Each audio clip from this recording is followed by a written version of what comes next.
Bonjour à tous et bienvenue dans le Magasin sur Radio Sensation, votre émission d'actualité locale dans le département. Et justement, aujourd'hui, nous allons parler de la presse locale avec Teddy Vory. Bonjour.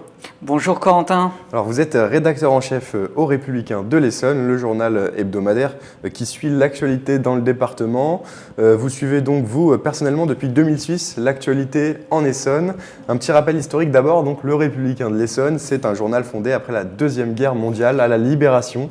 Donc en 1944, le premier numéro, le 6 octobre exactement. Aujourd'hui, quelle est la ligne éditoriale du journal, Teddy ? La ligne éditoriale du Républicain de l'Essonne, elle est simple, c'est de parler de toute l'actualité du département, donc que ce soit l'actualité départementale au sens large, l'actualité locale dans chacune des communes et dans chacun des villages de l'Essonne. Voilà, l'activité associative, l'activité sportive, l'actualité culturelle. Voilà, on parle de tout voilà, on essaye de valoriser tous ceux qui sont actifs sur le territoire et qui le font vivre au quotidien. Alors aujourd'hui, quand on parle du Républicain de l'Essonne, on parle d'une rédaction de combien de journalistes ? Eh bien, aujourd'hui, nous sommes... Alors, il ne faut pas que je me trompe, parce que sinon, je vais avoir des plaintes. 1, 2, 3, 4, 5, 6, 7... Nous sommes 8 journalistes. Donc, voilà, moi-même et Aurélie Corvisi pour le sud du département. Mes collègues Marine Vialette, Robin Lange, Mélina Fritsch, Thibault Levaux pour la partie nord du département et l'actualité départementale. Et enfin, Ébric Fourel et Jérémy Andrieux pour l'actualité sportive. Alors, le Républicain de l'Essonne est un journal qui est plutôt implanté dans le sud du département. D'où ça vient cette division nord-sud pour le journal ? En fait, voilà, je pense que l'implantation fait que historiquement, le Républicain était à Corbeil. Et voilà, au fil des années, il y avait à l'époque plusieurs titres en Essonne qui voilà, ont fusionné, rassemblé, certains ont fermé, jusqu'à ce qu'il n'y ait plus que le Républicain. Et au final, toute la partie sud du département s'est plutôt bien positionnée sur le titre. Et en fait un acteur de référence sur l'actualité. Peut-être aussi que dans la partie rurale du département, les gens ont un sens d'appartenance au territoire plus important et de ce fait sont plus attachés à leur presse locale. Alors justement, sur le public, sur les lecteurs, est-ce qu'on a un profil un peu type ? Est-ce qu'on sait qui lit le Républicain de l'Essonne ? Ceux qui lisent le Républicain, c'est ceux qui vivent depuis longtemps en Essonne, bien souvent. En tout cas, c'est le cas pour notre édition papier. Ceux qui sont très attachés au territoire. Effectivement, avec évidemment une grosse part d'abonnés dans notre lectorat. Sur le web, évidemment, un lectorat un peu différent, peut-être plus jeune et peut-être moins fidèle, qui vient au coup par coup en fonction des notifications Google Actualité sur les smartphones ou Apple, selon les téléphones. Mais voilà, en tout cas, deux lectorats qui peuvent être différents mais qui sont complémentaires et qui permettent au journal de toucher l'ensemble de la population. Alors vous en avez parlé un petit peu, les médias ont dû s'élargir depuis l'apparition d'Internet et la stratégie actuelle en 2023 ne peut pas être la même que quand le journal a été créé en 1944. Alors justement, comment est-ce que vous souhaitez vous développer sur les réseaux sociaux ? Quelle est la stratégie, je dirais, numérique du Républicain de l'Essonne? La presse locale, on le sait, doit se réinventer aujourd'hui. Ouais, c'est un gros challenge avec une petite équipe, je l'ai dit tout à l'heure, 8 journalistes et voilà, un journal à sortir quand même toutes les semaines. Donc il nous faut nous adapter, donc on propose des vidéos, que ce soit sur les réseaux sociaux ou sur YouTube.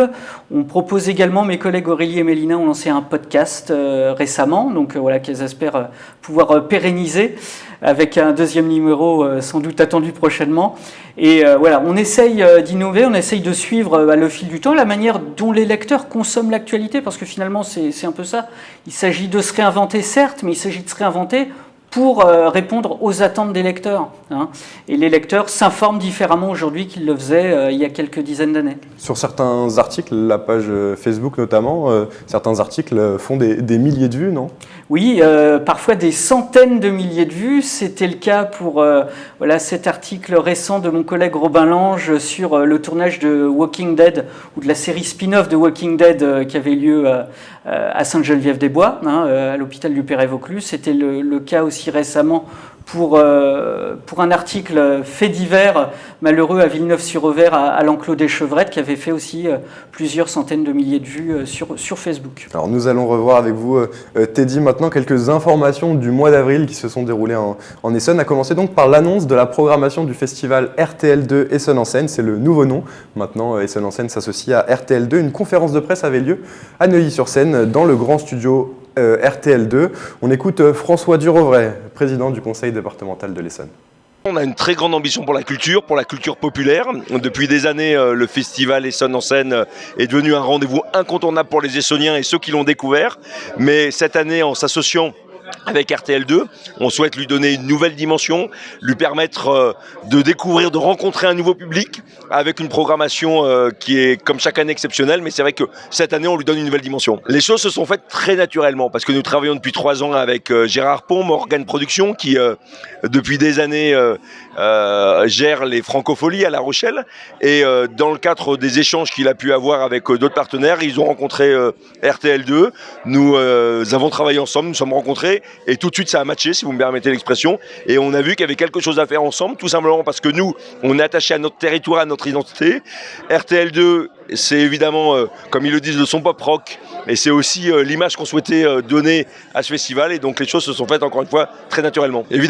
Évidemment, moi je suis très fier de mon territoire et je pense que les Essonniens peuvent être fiers de l'Essonne, mais au travers de ce festival, on veut aussi offrir une carte de visite et donner à un plus grand nombre de personnes l'occasion de découvrir l'Essonne à l'occasion de ce festival, de découvrir le domaine départemental de Chamarandes qui est un lieu exceptionnel, un écrin de verdure et un écrin de culture, et donc évidemment on a envie d'offrir tout ça.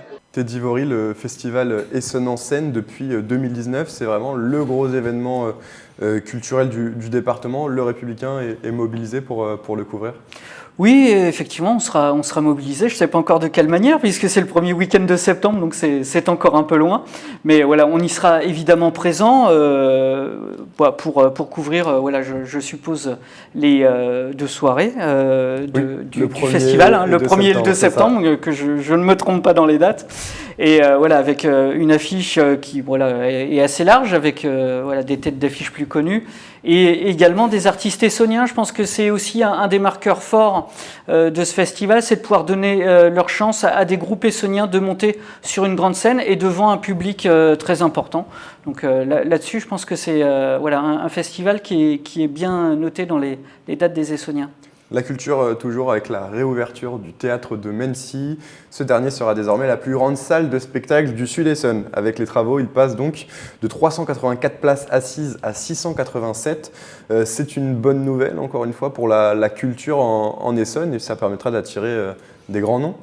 Effectivement, ouais, 687 places, vous l'avez dit, mais en jauge mixte assis debout, je crois même qu'on peut monter jusqu'à 900 places. Donc voilà, vraiment une grande salle de théâtre, et ça vient confirmer la volonté de la ville de Mency de vraiment développer une programmation culturelle forte. Et c'est vrai que c'est important parce que dans le Sud-Essonne, finalement, on a assez peu de salles de spectacle, aucune de la dimension de celle de Mency. Et vraiment, ça permettra de rééquilibrer un petit peu ce déséquilibre entre le nord et le sud. Rééquilibrer, c'est pas facile parce que malgré tout, Mency est à l'est du département, donc voilà, pour les habitants de la partie ouest, ça sera peut-être un peu loin, mais en tout cas, ça viendra compléter l'offre avantageusement pour les Essonniens. Et vraiment, la première saison, c'est 25 dates, écrit ma collègue Aurélie Corvisi dans notre journal de cette semaine, et avec une programmation très variée. Avec des concerts, des pièces de théâtre et beaucoup de choses, et qui vient vraiment confirmer la volonté de la ville de Mency de devenir une capitale culturelle dans cette partie du département. On termine rapidement avec cet article qui a fait beaucoup parler, ce nouveau radar sur la N20. Il y en avait déjà beaucoup, il y en aura un supplémentaire. En plus, effectivement, alors nous l'avions annoncé dans notre édition du 16 mars dernier, à l'occasion des annonces faites par le département et François Durovray sur la requalification de la Nationale 20. Effectivement, effectivement, un radar chantier a été installé lundi en début d'après-midi. Je suis passé devant quand ils étaient en train de l'installer, donc pas de frayeur, mais en tout cas, effectivement, il a été installé et il a commencé à beaucoup flasher. On a vu sur les réseaux sociaux, effectivement, beaucoup de commentaires d'usagers qui se sont fait surprendre. Peut-être qu'ils auraient dû commencer à prendre l'habitude de mieux respecter la limitation à 70 km/h sur cette zone. Et surtout, ce radar vient anticiper la requalification de ce secteur de la Nationale 20 au niveau du bas de Torfou à Boissy-sous-Saint-Yon avec des travaux prévus pour l'année 2024. Merci beaucoup Teddy Rubory d'avoir été avec nous. Merci Corentin. Je rappelle donc que vous êtes rédacteur en chef au Républicain de l'Essonne et vous pouvez réécouter cette émission en replay sur notre site internet et sur notre chaîne YouTube Radio Sensation.